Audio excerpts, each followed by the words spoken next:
She's yawning. So I don't know if the YouTube thing is working properly or not. So we'll find out at some point. Look, I'm alive. I have not succumbed to cancer. Not yet, anyway. I haven't done a podcast for a while because I've been working on a video for the Women's March, which I will get to later in the show. Show it to you. But now, on with which, what did I write here? Oh, later in the show, on with which we will now get. I confused myself with my own clever, stupid little writing.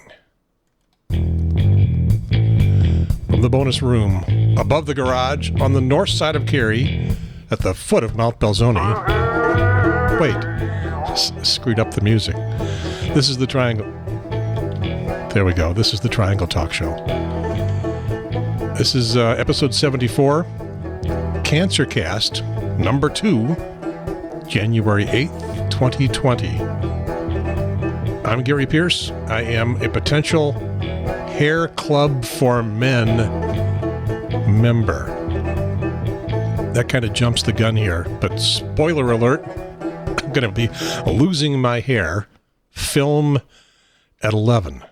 I did get a very short haircut. This is not losing my hair yet. That's just short haircut for those of you watching the video, so that it won't be so messy when I ultimately do lose the hair. And it's starting to go now. Again, we'll talk about that later at the appropriate time. Triangle Talk Show is a podcast and a YouTube video for the Triangle area of North Carolina. That is Raleigh, Durham, Chapel Hill. Those are most often considered the 3 points of the triangle. And I think it's because that's where the big universities are. And I'll add Cary because now Cary is like way bigger than Chapel Hill. That's also where I live. There's a bunch of other towns, little and big, around the area. It's all part of the triangle. Here on the Triangle Talk Show, we talk about anything we want to. Some progressive politics. That's not all. Our website is thetriangletalkshow.com. Got a Facebook page. It is also called the Triangle Talk Show. On Twitter, we are at Talk Triangle. And on YouTube, we are sitting at 64 subscribers. I think we lost one. We're going backwards. We need 100 to get our custom YouTube URL. So please subscribe. Even if you have no intention of watching the program on a regular basis, go subscribe. And also the Triangle Talk Show, excuse me, it's really a vanity project for me, Gary Pierce. On with the show, and joining me here on this episode is my lovely wife, Cyndi. Welcome back, lovely wife, Cyndi. Oh, I got to turn on your microphone. There we go. Thank you, dear. And I got to adjust your camera. You sat up. I sat. Yeah, unless you feel like slouching, I'll get up and adjust your camera. No, I shouldn't. Okay, let me adjust. This is a in-flight adjustment. Going up. There we go. Really exciting for the audio audience to be part of all that. I'm wearing my pajamas. You've got the wire underneath the caster on the chair. Yeah, it's stuck. Yeah. Not going to go anywhere. I'm wearing my pajamas. You are well dressed and coiffed. Sort of. Well, we can't see the bottom half. Good. You got your pajamas on the bottom half, right? Yeah. Because I told you could. That's right. You'd Took be you up on it. Yeah, you'd be covered like a newscaster. You know, most of the newscasters, they don't wear pants. Right. Well, on Channel 5, they have to now because they're standing up. Mm-hmm. Have you noticed? No. I heard about it, but no, I haven't noticed. And you watch Channel 5 news almost every day. I'm listening to the news. Okay, you're paying attention to something else. Yeah. Okay, because they're standing up. They don't have desks anymore. Ooh, apparently, that's the thing. Yeah, it is. And the anchors are actually not happy about it. I bet they aren't. All that much because they got to stand for, especially the morning show, they're standing for hours. Okay, you're here to help me with the CancerCast. Yes. And to fill in the blanks. Yeah. So whenever you hear me go astray here, Oh, wait a minute. And then back up because we've already gone off track. Okay, what did I do wrong? You just mansplained a lot of things. Okay. But it's okay. Let's move forward. Let's move forward. All right. So a quick recap. You may recall from CancerCast number 1 and the update that I did at the end of the Just the Facts Ma'am show. Last October, I noticed a pretty large lump in the top of my right leg up near the groin. And it didn't go away. And I went to the doctor. I actually told you. You did. Which surprised the hell out of you. Surprised me, yeah. And between the two of us, we decided I'd go to the doctor. The doctor said, probably nothing to worry about. Just an enlarged lymph node. Like a really big lymph node. Size of an egg. Yeah.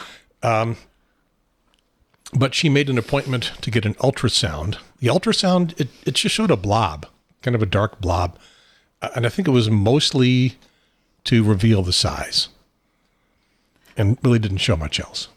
So, but the size was important because it was big. You could tell from just feeling it. It was right up at the surface. You could tell it was big, but you couldn't tell it was that big. Okay, you could. Yeah. She made an appointment with a surgeon for a biopsy. The surgeon said she needed to take the whole thing out. Little needle biopsy that they do for some kinds of cancer that wouldn't show what's going on in this. So remove the whole thing. Don't worry about it. You got plenty of other lymph nodes up and down your leg. They'll take care of the lymph system, whatever lymphing around that stuff does. System. Yeah. So don't worry. You don't need it. Then the biopsy results came back. Oh, the surgeon also said, don't worry about it. It's probably nothing. And the biopsy results came back. And that's something to worry about. The biopsy showed it was malignant. It was cancer. Specifically, diffuse large B-cell lymphoma. And you, young man, you're going to chemotherapy. Yep.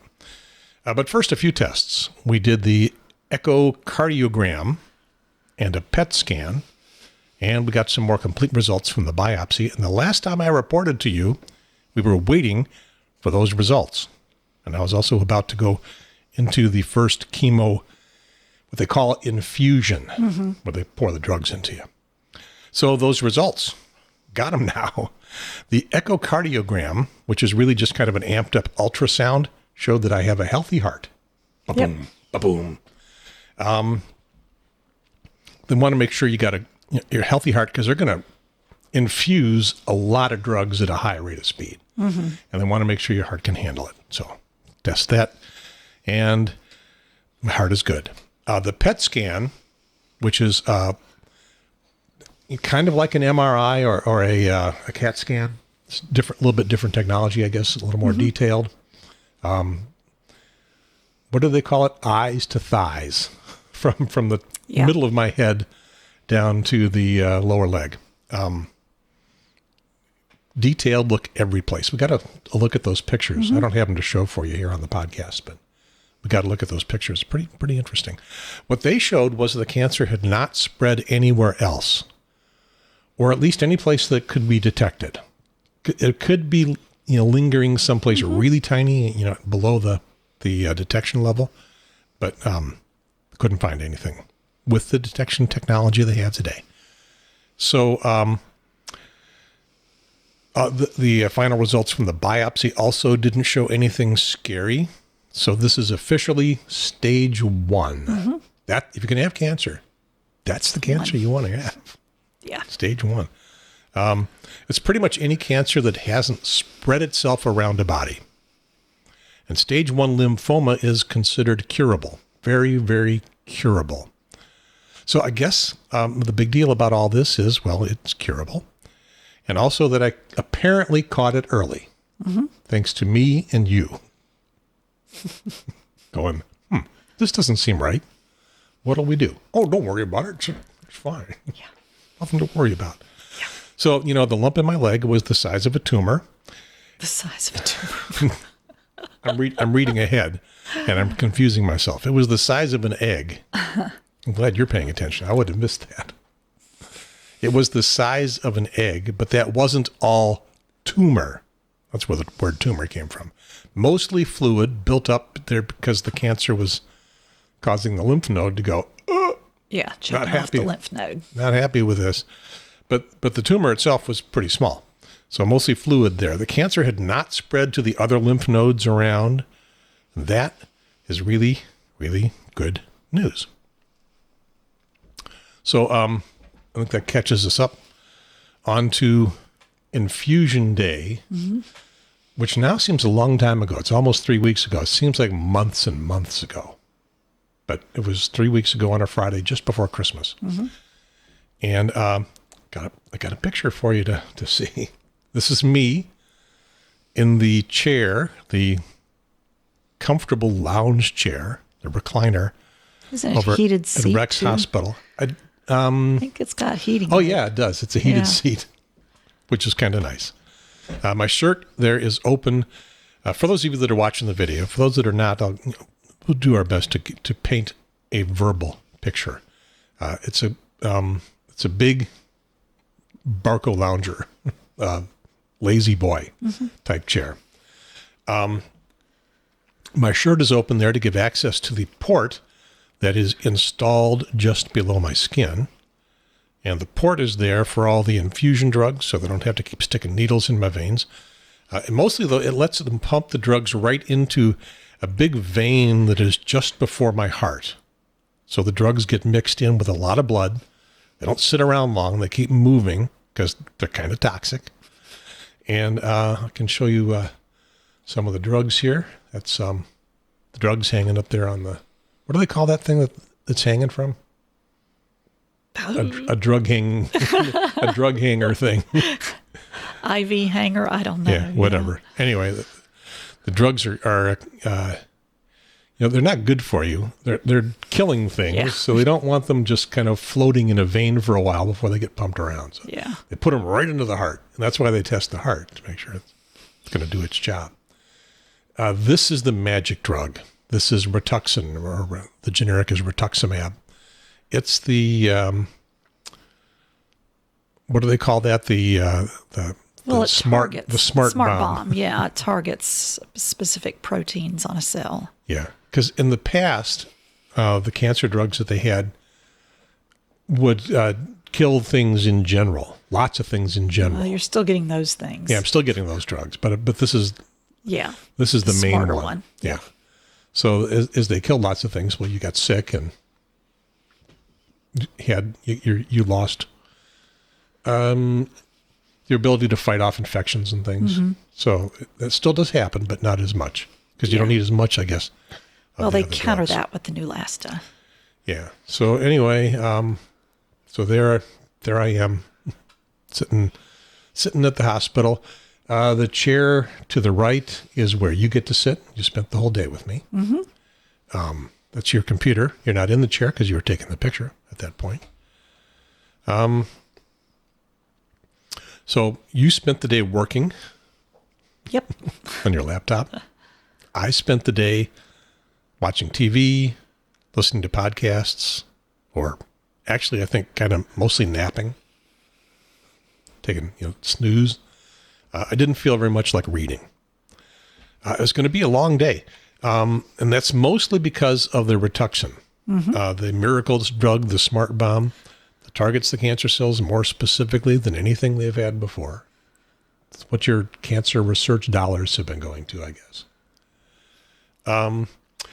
They have to start it very, very slowly. It's made from what, mouse droppings? I have to look that up. It's something to do with the parts of the mouse. I'm not sure what part of the mouse. Not mouse droppings. Like mouse protein or something. I don't know. Yeah. You got the big book of cancer there. The big book. Show people the big book of cancer.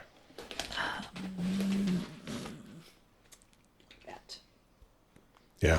Give all that as part of the education thing that we got. Anyway, people can have there's a cat yelling in the background. People can have a bad reaction to the Rituxan. And if you have a bad reaction, well, that's bad because Rituxan's the only drug they've got that is the smart bomb. So they have to work hard to make sure you can tolerate it and do things to make sure you can tolerate it. So they drip it in very slowly and watch for reactions to see how you do. Apparently, about 5 hours it took it. Yeah. Apparently I did well. And again, mostly I'm just sitting there getting the chemicals dumped right into my heart. I don't think I felt anything about the chemicals going in. I don't feel cold. You don't feel like somebody stuck a fire hose. The only one that you felt was the one that makes your mouth real dry. But I didn't feel the chemical itself. I just felt the reaction. But you felt the reaction to it, which is why they had you crunching on ice the whole time you were getting it, which I think was getting ahead of the script. So sorry. Okay, you haven't seen the script. So I didn't feel anything about the drugs going in. It's not, you don't feel like someone has aimed a little water hose at your heart or something. You don't feel any of that. Some fatigue did set in, and I was also getting prednisone in the IV. Prednisone is a stimulant. The drugs themselves are having a fatiguing effect. So it was having this low intensity battle inside my body, trying to, feeling kind of buzzing from the prednisone and then tired from all the other drugs. And I think that's when I stopped watching or listening to you TV fell and asleep podcasts. the last third of the infusion, I think. Yep. So the Rituxan drip lasted about 5 hours. And then the other 3 chemicals, I have not memorized their names. You got them there. I don't know if you could pull them out. Yeah. So you had vincristine, adriamycin, which is what they call the red devil, and then Cytoxan. Why do they call it the red devil? Well, 1, because it's red, but 2, because it's can be really nasty. It's one that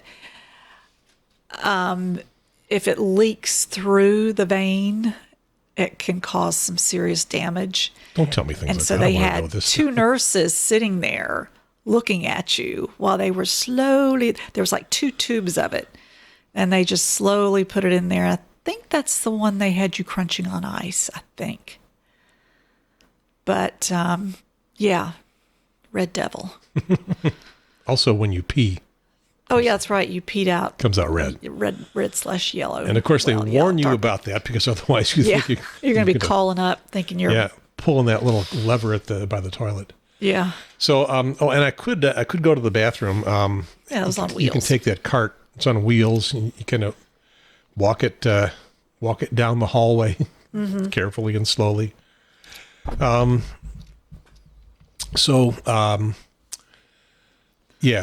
one you were talking about that makes your for one thing, those only took about 20 minutes each. They went much Pretty more quick. quickly. Yep. And that one can cause some mouth sores, drying. So I got some ice chips to suck on, some hard candy, and then it was done. Yep. Did we you go out slept. to dinner or did we come home to dinner? God, you slept. Oh, just... You slept. I think that whole Did we do afternoon, dinner? evening. I think we did dinner. We did, but we didn't go out for dinner that night for sure. Okay. But I just made something at home. But yeah, you weren't very awake for the next 3 days. You were pretty much asleep most of the time. Yeah, I went to bed. So there are 3 weeks in between infusion treatments, and the reactions to it are kind of divided into 3 parts, one for each week. Week 1, I was tired. I was on the prednisone for the first few days. So I had that little battle going on between being amped up and being too tired to do anything about it. And I had an extremely dry mouth for days. So I would drink like a fish during the day, water and juice. And then we got you the wintergreen mints. Yeah. Suck on the mints just to keep things going. If I couldn't be immediately around water at the moment. At night was the worst. I would wake up and every hour or so, desperate for a little water. Yeah. Which I quickly learned to keep really close by. I used some chapstick to keep my lips from fusing shut. I I would wake up. Yeah. Well, you were snoring pretty bad those nights too. Yeah, it chased you out of the Yeah, you bedroom. did. And then the prednisone goes on for 3 days, I think. 5 days total. Okay, the infusion day, and then 4 more days. Yeah, I think you took your last one on Tuesday or Wednesday. Yeah, and then you stop taking that, and I kind of expected a big crash, but I didn't have a big crash. I just had kind of a glide down into more fatigue, without the buzzing. Yeah. without feeling like I was fighting the amped up part. And that kind of rounded out the first week. I think I sat on the couch watching TV or napped. Yeah. A lot. A lot. And just Not getting up until you would get up at 7 to take your drugs for the first 5 days. yeah. There are a lot of drugs to take Yeah. for a while. Yeah. For the first week. Yeah. Anti-nausea to begin with. Nope. No, anti-nausea Oh, you got drugs. you got anti-nausea the day of and it was a long-acting one, and you were taking Zofran every day too afterwards for like 3 or 4 days. The Zofran did what? Anti-nausea. Okay. Yeah. Oh, yeah. And then there was something else for Compazine afterwards. that you never took. I took 3 of them. No. Yeah, You I never took. took Compazine that I'm aware of. Or maybe you did take the Compazine over Christmas when you just had just like a slight twinge. You just knocked it right out. I remember taking 3 of them Oh, okay. and making you and the doctor happy because I would take them at the very first Yeah. sign of anything in my tummy that did not feel absolutely right. It wasn't nausea because I never felt any nausea. It was like, yeah, not quite right. Go take the Compazine. Yeah, it's okay. And the doctor was really happy with that because she said other people, They say, oh, I'll just take it when I start throwing up. I'm like, you got to get ahead of that stuff. yeah. So, good boy. You did good. You did very good. Pat on my balding head. Yep. So, no big crash after the stopping the prednisone. You want to talk about the new Lasta? Oh yeah, I totally forgot about that. They give you The cool part. Yeah, they give you something to do what? What it does is it stimulates your bone marrow to produce white blood cells because you're losing them so quick. And as she described it, because one of the side effects is bone pain, which I'd heard of, but I didn't understand why. And she said, well, think about it. Your bone is like this straw with the marrow in the middle, and you're making it create more blood cells, and so it's putting pressure on your bones. The bone is not elastic. Yeah. It can't expand. Yeah. So a little factory inside making more and more cells, and they're not getting pushed out as fast as they're being made. So it's putting pressure from the inside out Yeah. on the bone, and that can hurt. Yeah. So But the device. they put a... Do you have the device up here? I might. I don't. You want me to run and get it while you But what lather on? What I do have is because I forgot that I was going to pay you for doing this podcast. Oh, geez. I was going to pay you $500. Let's see. That'll get me... $500. No, it's... I forget what the There's conversion your rate is, $500. but it's like under $1 or something, I think. $1.60, I think. Oh, okay. Feel better now. $500 though. Okay.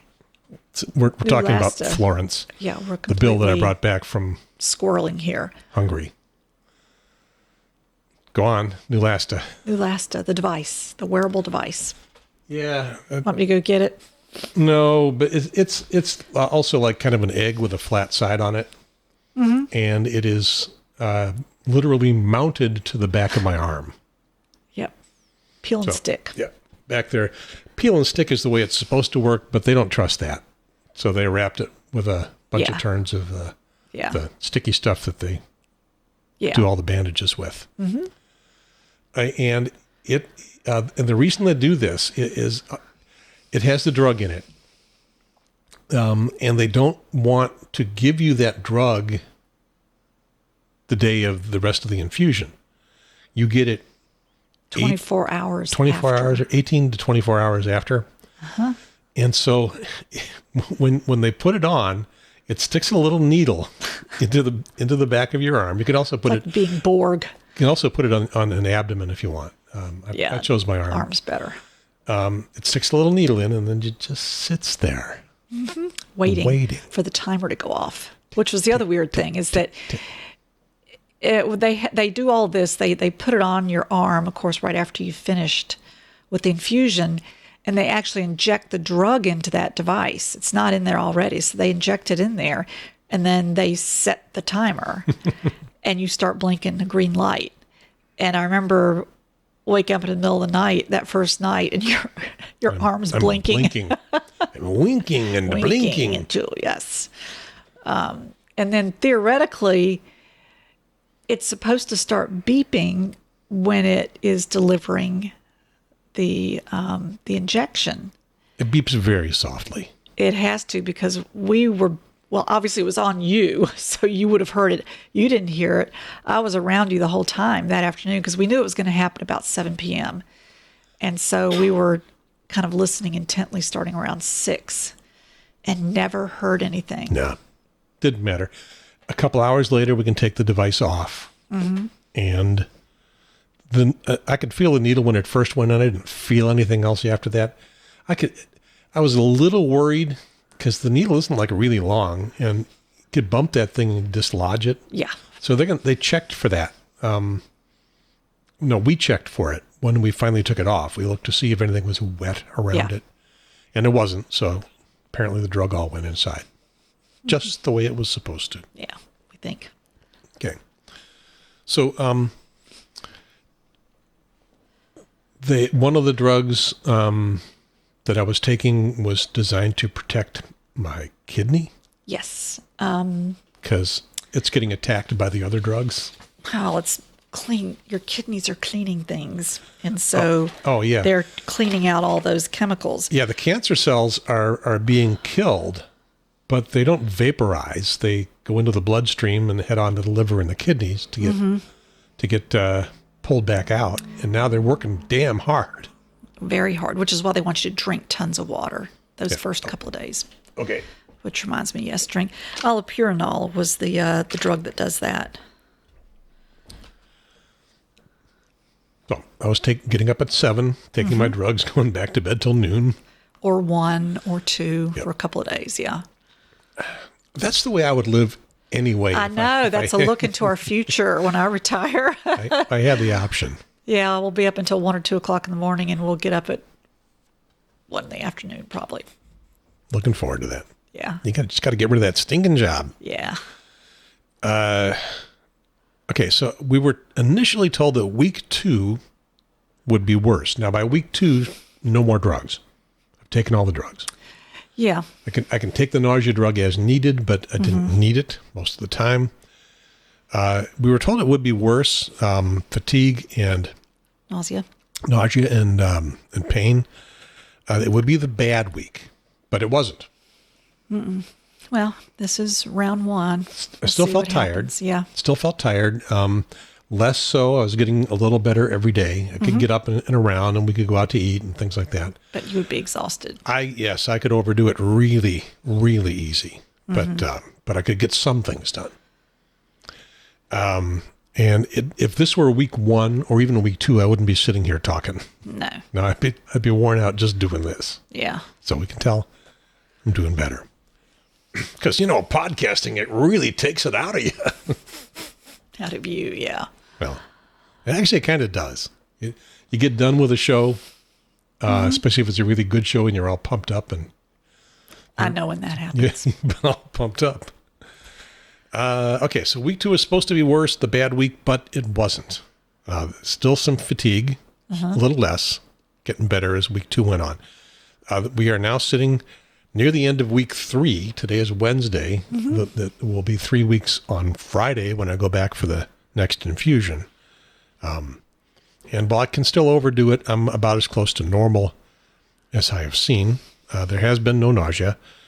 And I took that med again 3 or 4 times. The first sign of maybe a little tummy upset.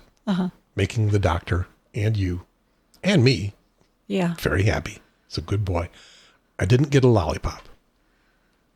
Got another wintergreen lifesaver to suck on. Right. Sugar free, by the way, because I don't want you to rot your teeth out for doing this.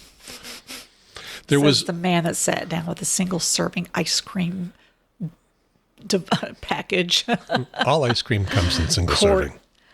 Pint. Oh, excuse me, a pint. Ben and Jerry's fish food, the best ice cream in the world. So there was And your taste hasn't been affected yet. Oh yeah, that's the other thing. I am told, and it still could happen, that Yes. Things will start tasting weird. Things I like, I won't like anymore. Right. Nobody said that I would start liking asparagus. I don't think that's going to happen. I'm not worried about that. You don't end up liking things you didn't like. You just end up not Yeah. liking anything, which is why you start losing weight. Yeah, because it's metallic-y taste is what I understand. Not happening yet. There was maybe a touch of bone pain. You We don't know. had, We don't know what you it had was. that funky lower back pain that one night, Yeah. about a weekend. It was just Well, after Sunday- Christmas on the drive back. Yeah, it was on the drive back. You're right. Yeah. Yep. From We Charlotte. stopped at Sonic. Got a big milkshake. Yeah. My glucose is through the roof. I've cut back. It I've cut is. back. I've cut back. Let's see what Way happens back. with We'll see what happens. the blood work tomorrow. Going diabetic. Yeah, you got up to 160. So, It's ignoring me. so on that drive back, what was happening was with every heartbeat, there would be this little stab of pain in my lower back and my pelvis. And that went on for the 3 hours of driving back, Plus. a couple more hours in the evening. Yeah. About 11 o'clock, we called the doctor's number. Yep. Called the doctor, woke her up. I On said, call. "Doctor, is there something I I can doubt take?" she was said, asleep by "Doctor." then. No, I've been answering service operators for on-call doctors, and it's sad. I've been the overnight operator Yeah. at answering service when I was younger, and you call the doctors every night, 3 o'clock in the morning. Sorry, doc, got this guy calling. So she said, "That doesn't sound familiar." Yeah, I had to Don't know what search that for is. it. I mean, I went into the big book here and read through all of the possible side effects, and the only one we could find is from Neulasta, which said that you could have had a enlarged aorta, and that was a serious problem. So that's the only closest thing we could come to. But she didn't seem to be concerned. It's like, oh, wait till, let's wait another 12 hours. What she see if you specifically die. said was the chances of that being a problem Yeah. are so small. Small. Yeah. Because she knew who she was addressing at that point. First time. She was addressing the wife of the patient who was not quite freaking out, but I wasn't freaking out. I was just trying to align your symptoms with something in this book, and that's the closest thing I could get.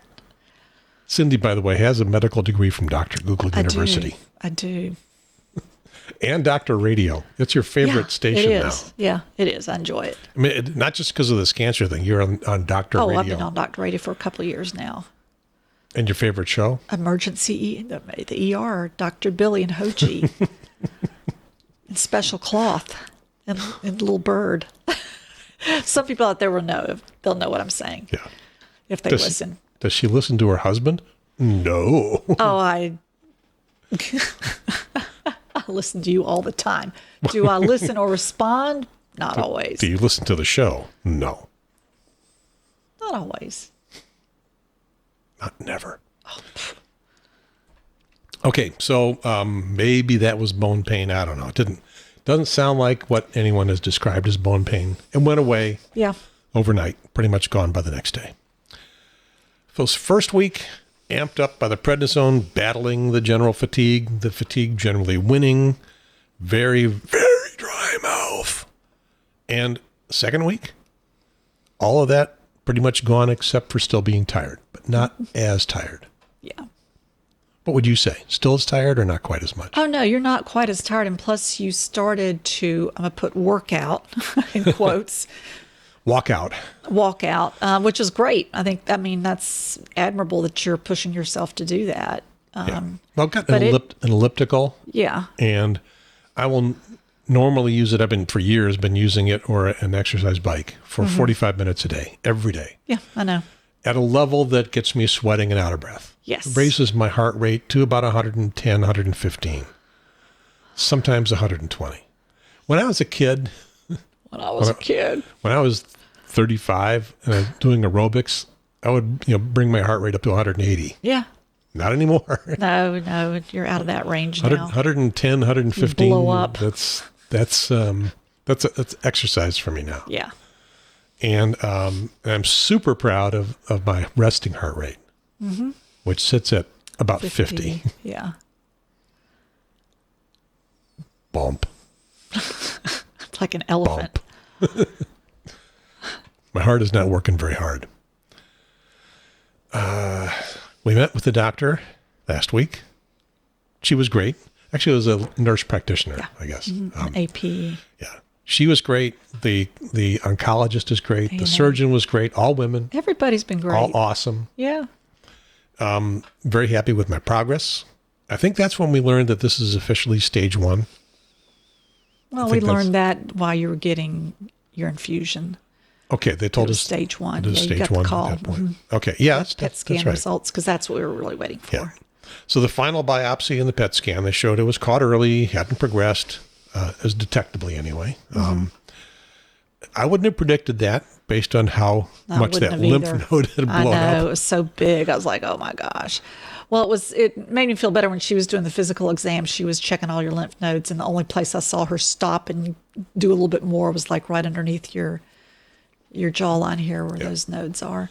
But even then, she wasn't real sure that that's what she was feeling. So I was like, okay, so there's no other big honking lymph node somewhere else. 'Cause Obviously, it's gone too. You hear these stories about tumors the size of an egg or a walnut or something, and I'm Cantaloupe. got this pretty firm big lump. If that was all tumor, well, that would be pretty serious. Yeah. It was not a massive cancer And you had no cells. symptoms. So the news from the consultation, no symptoms of anything. Yeah.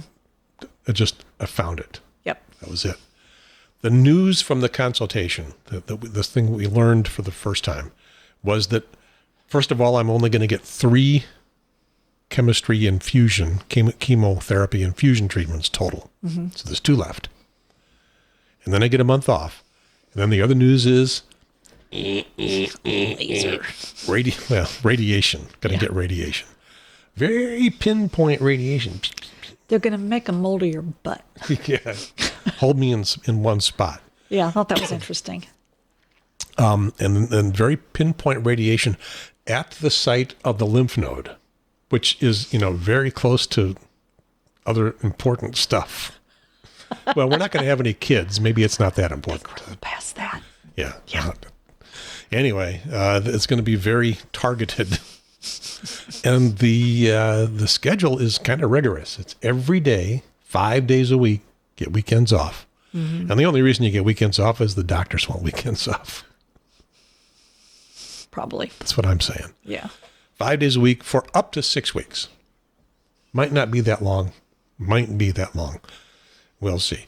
And then we're done. If the follow-up tests say we're done, then we're done.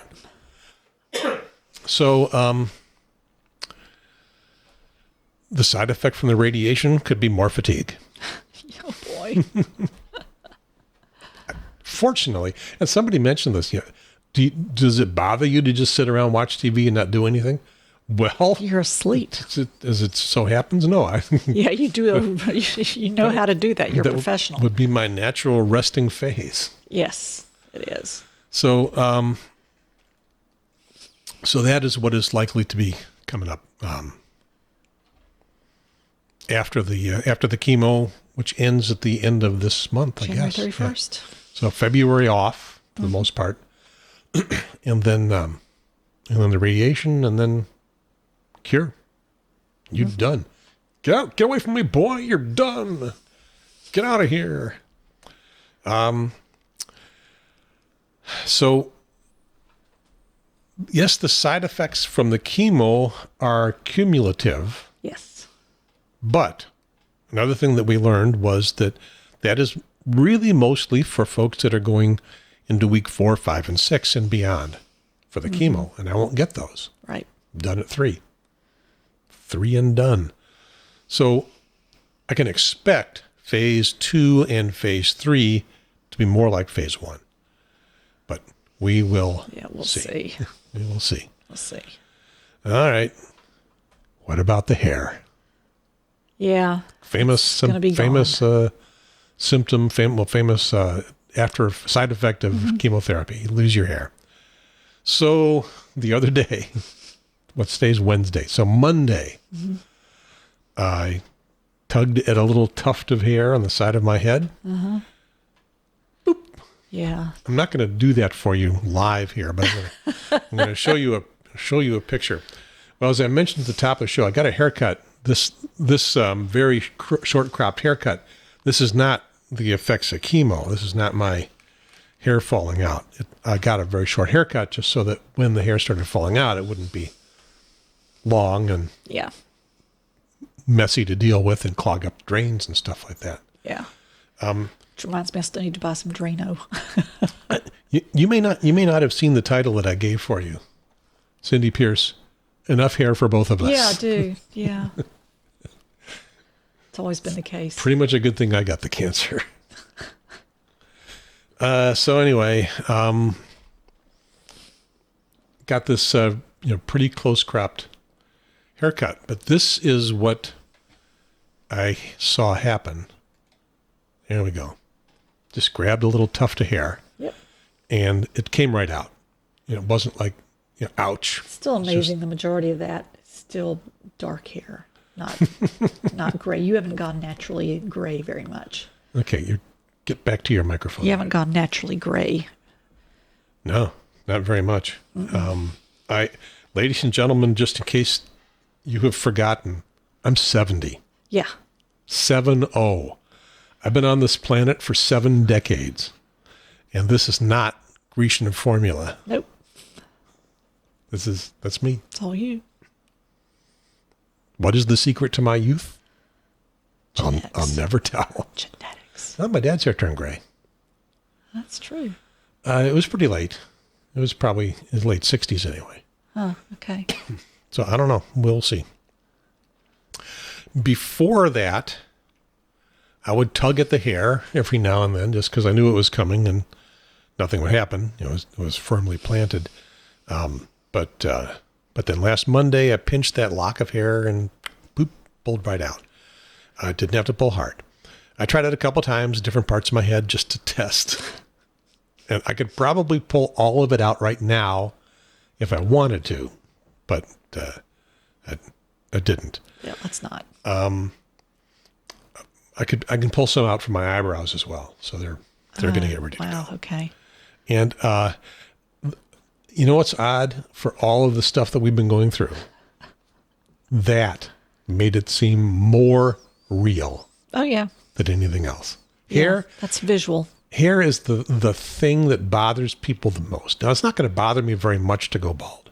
In fact, I think it's going to be kind of cool. People have said, you're going to be sexy. You can do the Kojak thing. Need a blow pop. Yeah. You may have to explain that to the kids. Well, he was an investigator, TV. It was not a sitcom. It was a drama. I think he was a cop. He was a cop. Detective. Yeah, cop or detective or something. And he was known for always having, I think it was a blow pop. I don't think it was just a lollipop. I think it was a blow pop. I have no idea. I never watched the show. But you know what I'm talking about, right? No, I don't. You don't remember that? No. Telly Savalas? Well, no? You couldn't avoid it, but I didn't watch it regularly, and I have no idea what a blow pop is. Okay, it's a lollipop in kind of an egg shape with bubble gum in the middle of it. Hence the blow. Yeah. So he would pop bubbles? I don't remember that. I don't think so. Maybe he just did have a lollipop, like a dum-dum or something. I don't know. All right. Well, in any case, it made the hair falling out, made it seem more, it wasn't like, oh, no. It just, oh. Wow, it's happening. That may be, besides feeling tired and my mouth feeling really dry, that's the first super cancer symptom that I have encountered. I took a shower on Tuesday, and I kind of expected a lot of hair would come out then, but it didn't. So we'll see. I at that point, I was predicting 24 to 48 hours, but we're at the 48-hour point now. Yeah. My timing was off. Oh yeah, there has been a symptom involved in that is probably related. My scalp has felt a little tender, kind of like as if we got a sunburn. Okay. But it wasn't sitting there zinging at me. But if I would touch it, I would feel it. Oh, I'm not really feeling anything right now, so it's gotten less sensitive. I started feeling that on Monday before I tried plucking out any hair. So I'm pretty sure that's a symptom of what was going on. Yep. And I believe we are up to date. Next infusion is day after tomorrow. Yep. Go get my port flushed tomorrow. If they haven't done anything with the port once a week, they've got to run some heparin through it just to make sure it doesn't get clogged up. Yep. Make sure it's going to be ready for the big infusion. So, and they draw some blood and do chemistry and see where you're at, and that tells them how to mix the chemicals for the next infusion. So that's what's going on there. Apparently, I'm still alive. Looks like it. The CancerCast number 2. If snoring is an indication, you're like really live. All right. So, you want to stick around for the Women's March video and talk about that a little bit? You want to go away? I'll go away. Okay. Let you do that. Take care of cats. Yeah. Thank you for helping with the CancerCast. Once again, you are Cyndi Pierce, my lovely wife. Enough hair for both of us. Yay. enough hair for like 6-8 people. And then we've got 5 cats. I can always brush the cats, and I can kind of knit together a little toupee for you. Yeah, a little super glue. Yeah. Half my head will be brown striped. Half will be orange. It'll be an interesting combination, won't it? Yeah. All right. Thanks. All right. Fading you out. Thank you. Get rid of that title there. So, part of the reason why I haven't done a podcast this year so far is that at the I've been volunteering with the Women's March. I did that last year, and I'm doing it again this year. And at the I wasn't able to get to the first couple of coordinating meetings because just too tired. But I got to one, it was a week from last Monday, so a little over a week ago. And I'm helping with logistics. I'm providing them some radios and some bullhorns and things like that. And I was thinking to myself, Self, what is your profession? What is your expertise? Oh, I can do television. We could use a video. They didn't make a video. They never made a video, a promotional video, a video in advance. I said, we ought to do that. And I'm probably a good candidate for doing it because I got the technology and I have the skills. So I suggested it. Everybody thought it was a great idea. I wrote a script. It kind of actually wrote itself. I had the inspiration for it that very evening without even having to sit there and think hard about it. And so I finished off the script later that night and passed it around. Everybody thought it was pretty good. And we just needed 3 people to be on camera to do the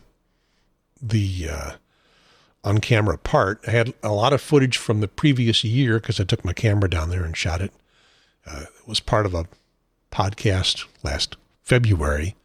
For those of you that have been keeping careful track of the Triangle Talk Show podcast, it was called The Antique Activist. I forget what episode number.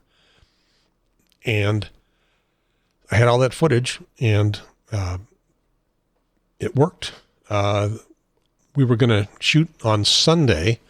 The script, as you will hear, begins by saying this is the Halifax Mall, which is where the march is going to be. And by the way, it is coming up Sunday, January 26th. It's at 12:30. It's at the Halifax Mall. That's the great big grassy field that is just north of the Legislative Building, which is just north of the museums, which is just north of the Capitol. So the very north end of downtown Raleigh. And a lot of protests get held there. A lot of civic events get held there. And the script that I wrote said, this is the Halifax Mall. It's empty now. And we were going to shoot it last Sunday. And I checked, and nothing was scheduled there. So then popping up at the very last minute, because our president decided to start a war with Iran, was an anti-war protest right where we were going to shoot our video saying the mall is empty. Well, I had a plan B. We could say, this is the Halifax Mall. It's used for a lot of protests. Case in point, this anti-war protest right behind us. But it turns out they did have their protests. They got several hundred people, which is pretty good for something that they just popped up at the very last minute. But before we were ready to shoot our video, they switched into marching mode, and they marched across the bridge toward the legislative building, and they left the Halifax Mall empty. So took care of things for us doing that. So we shot it, I finished editing it, got our new graphics in, and maybe this is the world premiere. I don't know. It's been on the Triangle Talk Show's YouTube site for a day or so now, and people are beginning to spread it around. So this is what it looks like. Let me make that big screen, and let's we'll call this the world premiere. This is Halifax Mall in downtown Raleigh. And this is where we come to speak truth to power. It's empty now, but on January 26th, it's going to be full of women. And men, children, and even dogs. Sunday, January the 26th at 12:30. That's the date for the 4th Raleigh Women's March. Ladies, non-binary folk and allies, welcome to the Women's March. Woo-hoo! This is an election year. We'll elect a president. A new president. A governor. A new senator. And every one of our state's 13 representatives in Congress. And every one of our state legislators. All the men and women who meet in that building right over there. And they all need to hear from us. Force your legislators to think about and find solutions to these tough issues. We'll have speakers. Representatives from community organizations. And of course, the march. Right around the building where the legislature makes laws for North Carolina.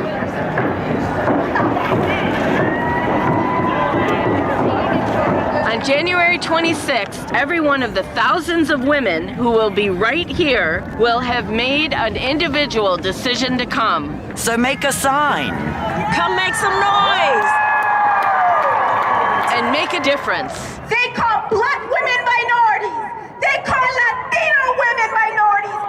They call Muslim women minorities. And they call poor white women minorities. But together, we are the majority.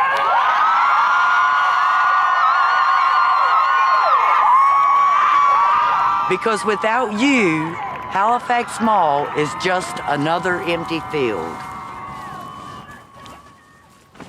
So get yourself here. That wasn't too bad. Oh, where do people go to get details? I don't know, Liz? On the website.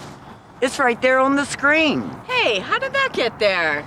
Okay, we'll see you there. See you there. See you there. They did great. They were awesome. Galia Paliga is on the left.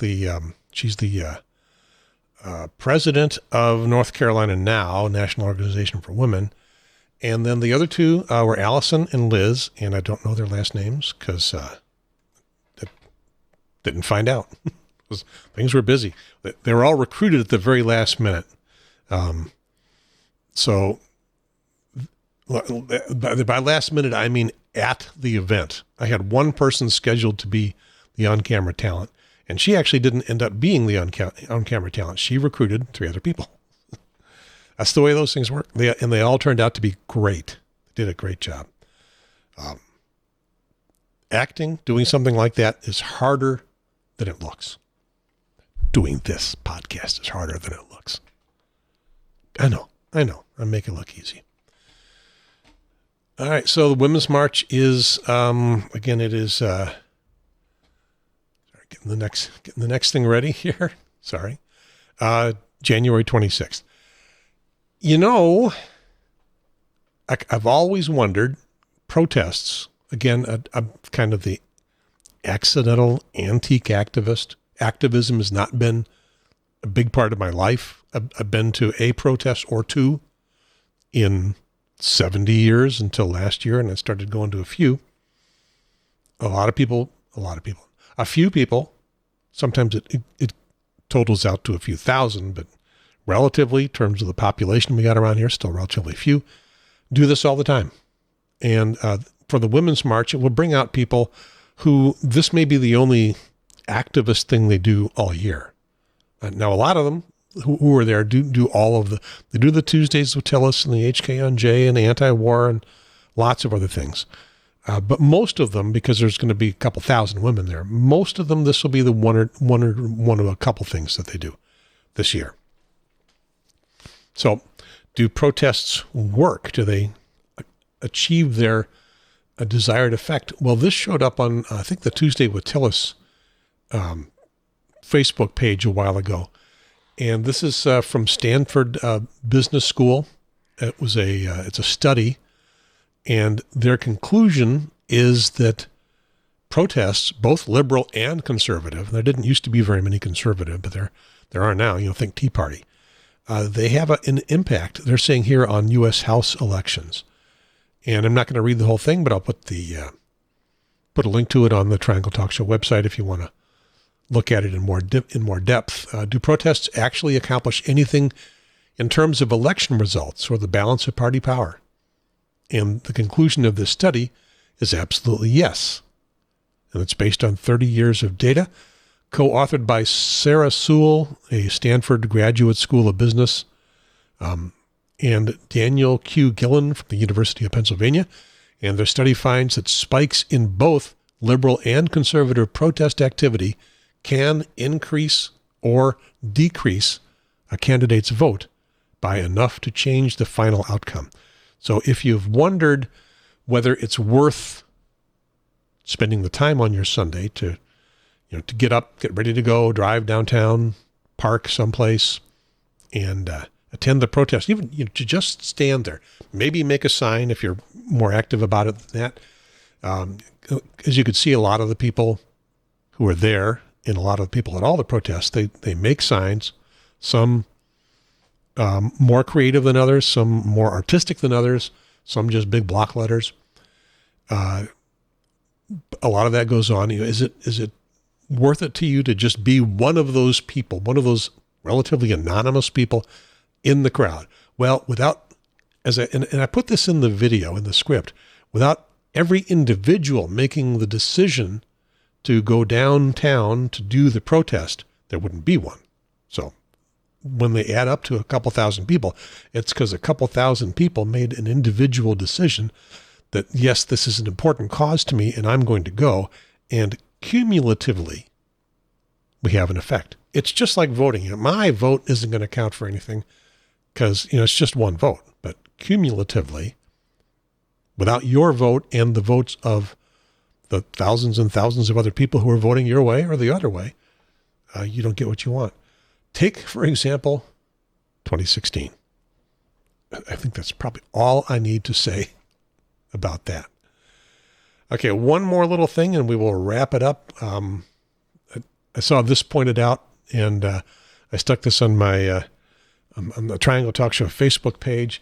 This is our president, Donald Trump, and this is a video that he made. And my comment here on the Triangle Talk Show Facebook page is, keep in mind that Trump likes to talk about himself in the third person. And ladies and gentlemen, the President of the United States. Our president will start a war with Iran because he has absolutely no ability to negotiate. He's weak and he's ineffective. So the only way he figures that he's going to get reelected, and as sure as you're sitting there, is to start a war with Iran. Let's play that one more time. Our president will start a war with Iran because he has absolutely no ability to negotiate. He's weak and he's ineffective. So the only way he figures that he's going to get reelected, and as sure as you're sitting there, is to start a war with Iran. Okay, now I know I said that he likes to talk about himself in the third person. No, he's not talking about himself there. He recorded that, I think, back in 2013. He was talking about Obama. But it kind of stands on its own. What more do you need to say about hypocrisy than to play a video like that? His statement actually went on a little bit longer, just for transparency. I did edit out the tail end of it because it made the statement more clearly not about him and more about Obama. But he never actually says the name Obama. He's very presciently for himself said, in order to win re-election and drive the country's excitement level for him to be a more viable candidate, he's going to start a war. And sort of that's what he's done. I haven't watched the news this afternoon. As of this morning, it looked like things were de-escalating. As far as I know, a nuke could be going off someplace up by D.C., and the shockwave just hasn't hit down here yet. For today, I don't know. We'll see. But it looked like things were de-escalating. I'll go watch Rachel Maddow in a half hour and see what's going on. People are going, no. Yeah, she's my girl. All right, that is it for this episode of the Triangle Talk Show. It would be CancerCast number 2, January 8th, 2020, episode 74, Medicine and Politics. Apparently they do mix. And I am Gary Pierce, the potential Hair Club for Men charter member. Well, no, not a charter member, I guess. The newest member. I'll be getting the newsletters. I'll be going to the club meetings.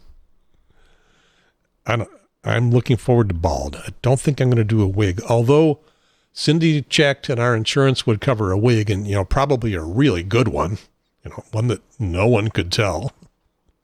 Or the other thing we were talking about is and I did an ad for her spontaneously in the bathroom the other day, and that is, hey, are you losing your hair? Well, we got a new thing for you, and it's going to be a whole lot cheaper than having to go buy one of those expensive wigs. It's called Chia Hair. It's from the people that brought you the Chia Pet.